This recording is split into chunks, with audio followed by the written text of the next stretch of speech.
አንድ ዶክተር እንደዚህ አለ ዶክተር ነው ስለ አንድ ሰው በአውሮፓ ስለሚገኝ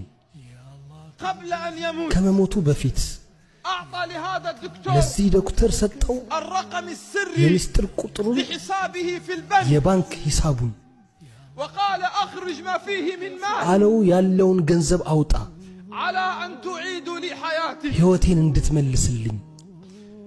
اعطى رقمه السري የሚስጥር ቁጥሩን ሰጠው لهذا الدكتور ለዚህ ዶክተር قال اخرج من البنك አለው ከባንክ ውስጥ አውጣ ما املك من المال ሁሉንም ገንዘቤን ሀብታም ነበር ሰውየው قال አለው وارجع بها صحتي ጤንነቴን ብቻ መልስልኝ صدق الله الله እውነት አለ በርግጥ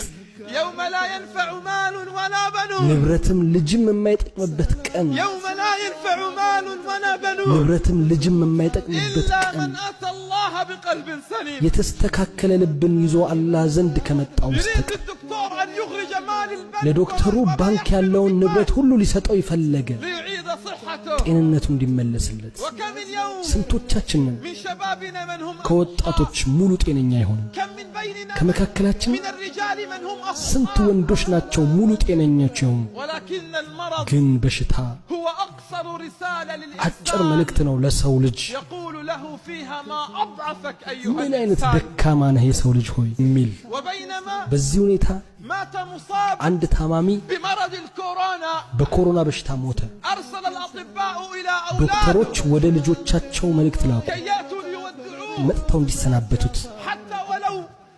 من خلف زجاج ከመስታወት ጀርባም ቢሆን انتظروا ጠበቋቸው هل يأتي الأولاد ልጆቹ ይመጡ እንደው ብለው ليودعوا أباهم አባታቸውን እንዲሸኙ وقد أصيب بمرض كورونا ሰውየው በኮሮና በሽታ ታሟል لم يأتي واحد منهم አንዳቸውም አልመጡም ودفن وحيدا فريدا ብቻውን ተቀበረ ማናቸውም መጥተው የስንብት መልከታን ሳይመለከቱት خوفا من كورونا ኮሮናን በመፍራት صدق الله አላህ በርግጥ እውነት ነው يوم يفر المرء من أخيه ሰው ከወንድሙ የሚሸሽበት يوم يفر المرء من ሰው أخيه ከወንድሙ የሚሸሽበት وأمه وأبيه ከእናትና ከአባቱ وصاحبته وبنيه ከጓደኛውና ከልጁ والله በአላህ ይሆንብኝ إن لم نأخذ العبر والعظات في ይህን هذه እንደ መማሪያና الأيام መቀጣጫ ካልወሰድ ነው فإن حالنا لن يتغير ሁኔታችን የሚስተካከል نور يا نور يا